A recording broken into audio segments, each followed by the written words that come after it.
What if I told you there's a powerful 300 watt light that's almost silent, has a robust metal build, Bluetooth app connectivity, a compact all-in-one design for less than half the price of other 300 watt lights on the market? Sound interesting? I thought so too. So let's check it out. Hey guys, it's Dave here from Creative Path Films, and in today's video, we're reviewing the Visico LED-300T Mark III. Visico sent me this light for review, and we do get to keep it. No money has changed hands, and Visico do not get to review this video before it's published. As always, my thoughts are my own. The LED-300T Mark III is a 300 watt monocolor light fixture. This is the daylight version, which features a constant color temperature of 5,500 Kelvin, but it also comes in a 3,200 Kelvin variation as well. There are additional 150 watt and 200 watt models available in both color temperatures as well. So how does this budget light compare to other 300 watt lights on the market? As they say, the devil is in the details. So today, I'll be making some comparisons between two other 300 watt LEDs that we have on hand here in the studio, the Nanlite Forza 300 and the Aputure 300D. Now this should be a completely unfair comparison. These lights are over twice the price of the LED 300T, but let me tell you, it holds up remarkably well.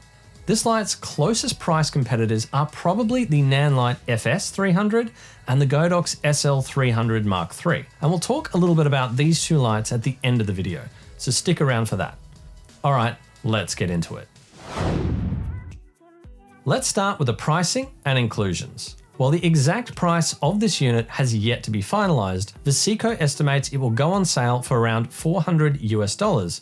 Now as a budget light, this is a fairly no-frills affair. You get a cardboard box which contains the light itself, a 4-meter power lead, a faceted reflector dish, a plastic COB cover, and this small rubber cover that prevents you from accidentally knocking the Bowen's release latch. And that's it. There's no bag included at this price point, so you will need to source your own if you want to take this light out on location. Visico do sell some optional accessories for this light, and we'll have a look at some of those later in the video. Now let's have a look at the build quality and ergonomics of the light. On the front of the light, we have a large monocolor COB chip attached to a rather large heatsink. The COB doesn't appear to have a protective cover in front of the chip, so I would be cautious to avoid any impacts to the face of the light.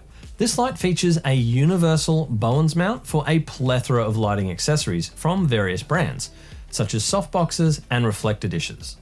Visico also sent me two of their softboxes to show you as well. The body of the light is constructed out of an aluminium alloy, which not only makes the light very robust and well built, but it also helps with thermal control. The main body, Bowen's mount, and yoke are all made from aluminium. Only the rear panel of the light, the ratchet handle, and the backs of the thumb screws are made from plastic. This light has a single yoke design, and whilst normally I prefer a double yoke, it does have a feature that I really like.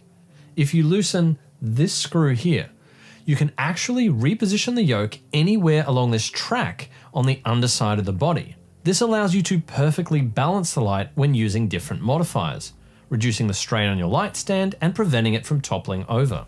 The yoke and baby receiver are very strong and made entirely from metal. I love that they've used a ratchet handle for the tilt lock, but I do wish the ratchet was also made of metal rather than plastic just to make it a bit stronger. The yoke has an umbrella holder built in for using umbrellas to diffuse or bounce the light. It has a large umbrella slot which will accommodate a wide range of umbrellas, and it has this metal piece inside the mechanism which not only holds the umbrellas snugly, but also prevents the screw from biting directly into the rod, a feature I really appreciate. The light is lightweight, well balanced, and comfortable to carry by the rear handle. Overall, the light is really well made for this price point, and I'm confident it will handle the rigors of set and studio life. I will note that there is no weather sealing on this light, and its components are exposed to the elements, which I would expect from a light in this price range. As such, I'd avoid any situations where it could be exposed to any rain, dust, or inclement weather. Now let's have a look at the back panel of the light. This is an AC only unit, and you can't run it off batteries at all. It includes a 4-meter IEC cable and accepts 100 to 240 volts in 50 or 60 Hz. So this light will work anywhere in the world. On the back panel, you'll also find a large on-off switch, a control dial, and an OLED display. The display shows you the intensity of the light, the Kelvin temperature, and it allows you to set the channel, group, and ID of the light if you want to use it with one of the optional 2.4 GHz remote controls, which are sold separately. To change the channel and group settings, press down on the control dial until a new menu pops up. Set the channel, then press it again, and then do the same for the group and ID settings. Then you have the option to turn on and off a beep function, and this simply means the light will beep at you when you change its intensity using the remote, which is kind of handy if you have a remote rolling around in your pocket. The light dims in 1% increments from 0% all the way to 100%, and the maximum power draw that I measured for this light came in at 333.2 watts. The thermal management on this light is excellent. The large COB chip is mounted directly onto a large heatsink, which is surrounded on all sides by thermal vents. It also has a single cooling fan positioned underneath the heatsink as well. I tested this light in the hot Australian summer in an ambient temperature of 31 degrees Celsius. After over an hour of operation, the rear handle on the light was slightly above the ambient temperature at 34 degrees. The rear panel was slightly warmer, but still comfortable to the touch at 37 degrees. The back half of the aluminium housing got quite warm at 49 degrees, but it was tolerable to touch briefly. As you would expect, the area over the heat vents got quite hot at about 61 degrees. Hot enough that you could tap it lightly without burning yourself, but you couldn't hold your hand against it. The COB itself reached a temperature of 163 degrees. After several hours of operation, the light showed no signs of slowing down or of overheating. One thing that surprised me was just how quiet the fan was on this budget light. I took some decibel readings for this light, as well as the Aputure 300D Mark II and the Nanlite Forza 300 for comparison, and the results really surprised me. With the meter pressed right up against the thermal vents, I got the following readings. The Nanlite was the loudest of the three, coming in at 55 decibels. The Aputure was the second loudest, coming in at 50 decibels, with the Visico being the quietest at only 43 decibels. I then took another measurement with the meter at a distance of 12 inches away from the lights, and I got the following readings. The Nanlite came in at 37 decibels, the Aputure at 34 decibels, and the Visico fell below the 30 dB minimum reading. So the Visico is incredibly quiet for a 300 watt light. Just so you can hear what it sounds like, I'm going to turn the light on and set it to 100%, just so you can hear it from this microphone up here, which is just out of shot. Watch your face. Oh, jeez. Yeah, 300 watts.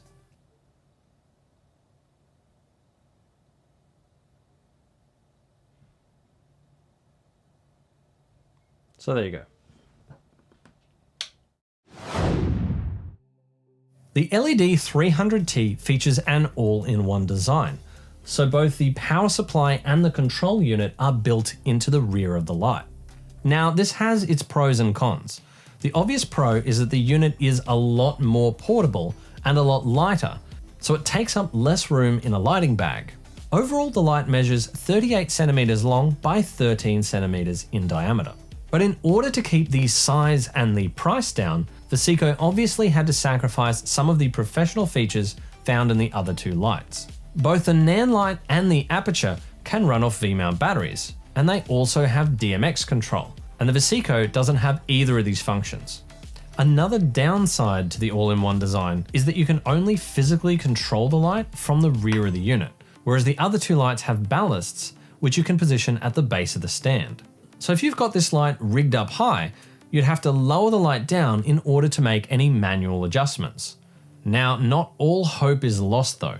You can control the light using either the remote control or the Visico Bluetooth app. We'll come back to both of those shortly. Whilst these compromises aren't surprising at this price point, if you're a professional gaffer and you need these features, then this isn't the light for you. I think this light is more suited to solo operators and small production companies whose priority is to get loads of firepower at an affordable price. One of the biggest advantages to this all-in-one design is it allows Visico to cut down the overall weight of the unit. And this is a clear advantage over the Nanlite Forza 300 and the Aputure 300D. The 300T is actually very lightweight for an all-metal build, at only 3,058 grams, or 6.74 pounds. For comparison, the metal head unit on its own of the Aputure 300D Mark II weighed in at 3,145 grams, or 6.93 pounds, and the Nanlite's carbon fiber head came in a little bit lighter at 2,335 grams, or 5.15 pounds. But if we wanted to compare the entire package, what you'd be hauling around every day, we should also include the power supplies as well. When we do that, the Visico completely smokes the other two lights. The Aputure kit weighed in at 5,438 grams, and the Nanlite was 4,895 grams to the Visico's 3,058 grams. Luckily, this light does feature two remote control options. Firstly, the unit features a built-in 2.4 GHz receiver, so you can make your adjustments with either the Visico VC801TX or the VC501TX remote controls, both of which are sold separately. As I wasn't sent one of these to test, I can't speak to the performance. The other way you can control the light is via the Bluetooth app. This light features a very good Bluetooth app, and I've explored it in great depth in another video when I reviewed the Visico FT650RX RGB panel. If you'd like to see the full power of the app when paired with an RGB pixel light, I encourage you to check out that video. Now, because this is a much simpler monocolour light, it's way more stripped back in terms of features and functionality. Let's dive in and have a look. To pair the light, first you'll want to turn the light on, then open the app. Either create or choose your scene, and then press the little button at the top right-hand corner of the light panel, and then the light's ID will appear. Pairing is very simple. Just touch on the ID of the light, and after a few seconds, it will appear in your list. You can delete the light or give it a nickname by tapping the three dots, or you can turn the light on or off by toggling the green switch. Simply click on the light's ID to open the control menu. The first option you can see is the CCT controls, which is where we adjust the intensity. Now, because this is a monocolour light, none of the CCT functions will actually work. This page is one that's shared with other bicolour and RGB fixtures. If you change either the colour temperature or the green magenta shift, nothing will happen. The only relevant controls you have on this page are the brightness slider and the brightness presets. Next, let's have a look at the effects panel. Here we have a modest 6 different lighting effects that we can play with, and they're fairly basic effects compared to the others I've used. We have a storm effect, a bad bulb effect, a TV effect, a candle effect, a flame effect, and an SOS effect. Probably the only ones that I see myself using might be the storm effect and the bad bulb effect. The controls for each of these are fairly basic compared to Visico's other lights. You have a dim control for controlling the intensity and 3 different speed options. The last page in the app is the presets page. If you have a setup that you'd like to be able to come back to, you can save your settings by clicking the little plus sign in the top right-hand corner of the page. Simply give it a name, hit go, and it will appear in your presets list. Now let's have a look at some of the output scores that I collected and compare them to the other 2 lights.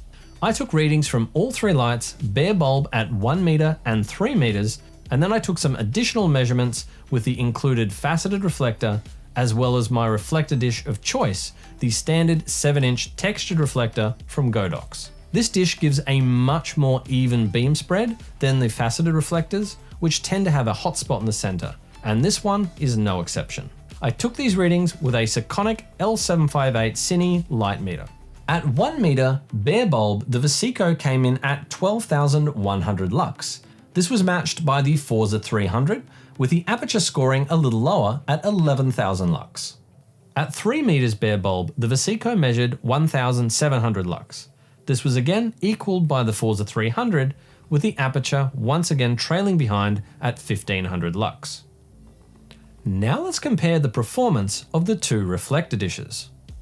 With a Godox reflector, the output increased to 27,000 lux at 1 meter and 3,400 lux at 3 meters.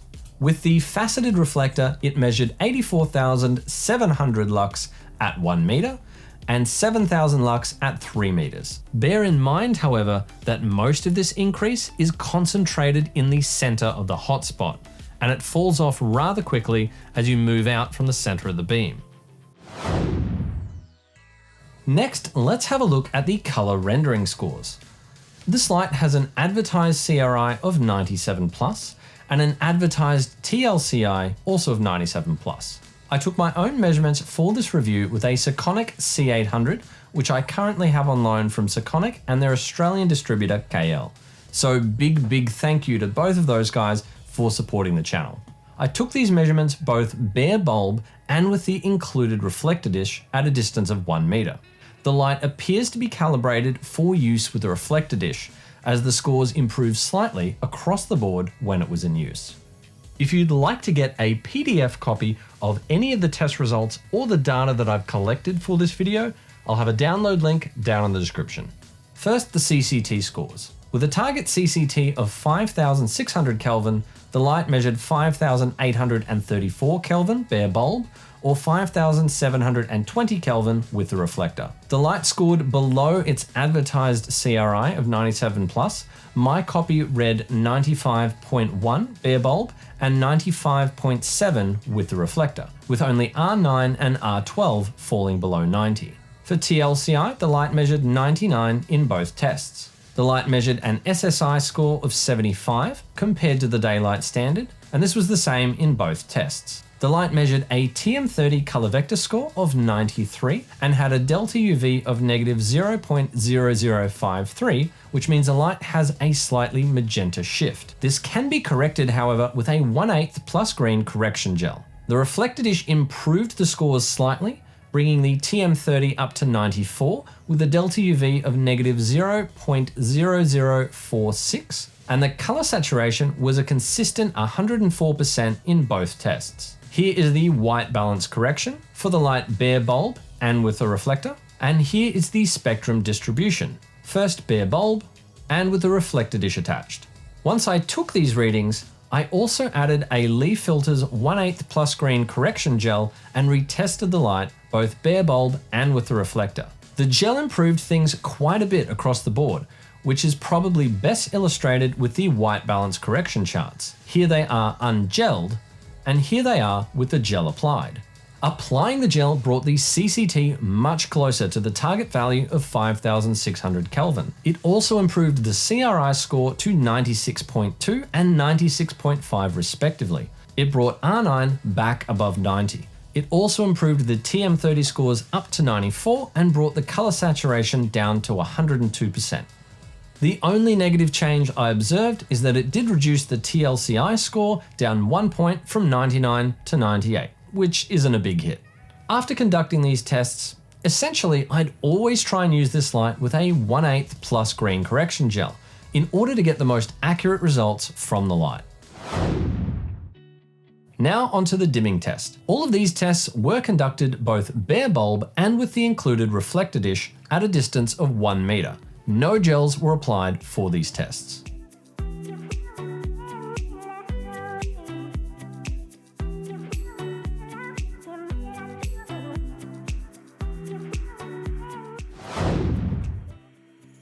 Now let's have a look at the shadow quality of the light.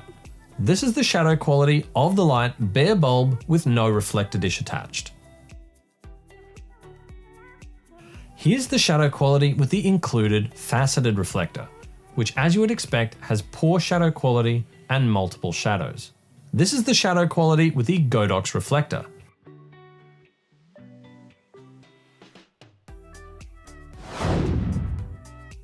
I also experimented to see if this light would work with any of the Fresnel attachments I have here in the studio.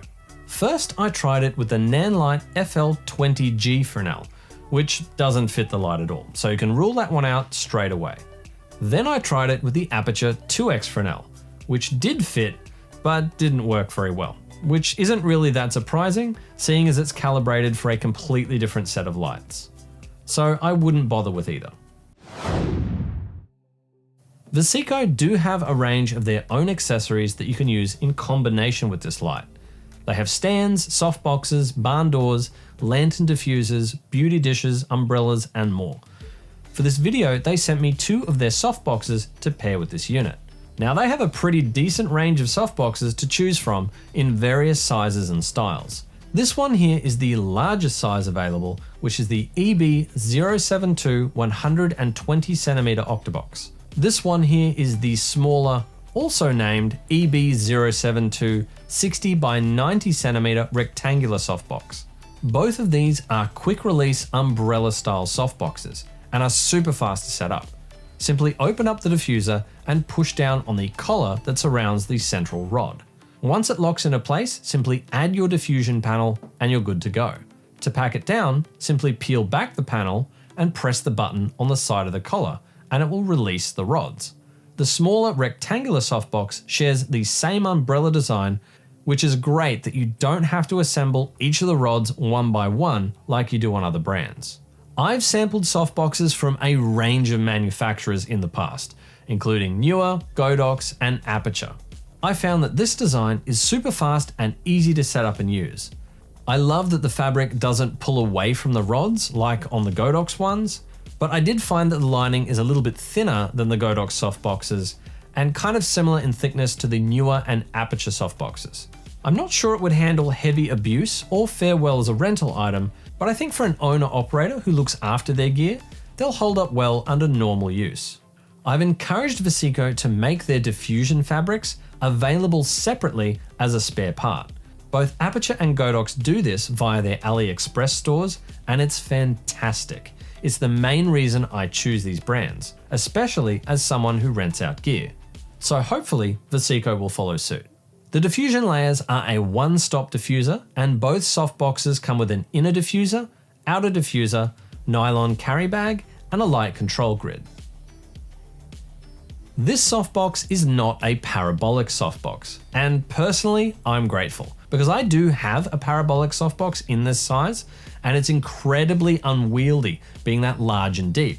This one is a lot more compact. Despite being shallower, this light fills the softbox fully and gives a lovely, even illumination. When using a larger softbox, the ability to reposition the yoke and balance the light becomes super helpful, and I don't feel like it's straining the yoke or the stand. Now, I do want to mention that this light looks a little closer in spec and price to 2 other lights that I don't have here in the studio. That is the budget Nanlite FS300 and the Godox SL300 Mark III. Here are a few notes that I've put together purely from spec and comments that I found online, and I thought you might find them interesting.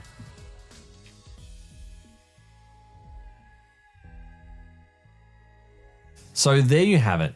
That's our review of the Visico LED-300T Mark III. It's a very good all-round budget LED monolight, and if you're after a no-frills light for studio use that has a ton of output at an affordable price, this is an excellent option that's well worth considering. I've already got a couple of ideas of how I'm going to make use of this light in some upcoming tutorials and creative videos, so keep an eye out for those. Thanks for watching yet another gear review. If you enjoyed this video and found it useful, please let me know by leaving it a thumbs up and consider subscribing to the channel. If you have any further questions about the light, let me know down in the comments below. I hope you have an absolutely wonderful day, and I'll see you in the next video.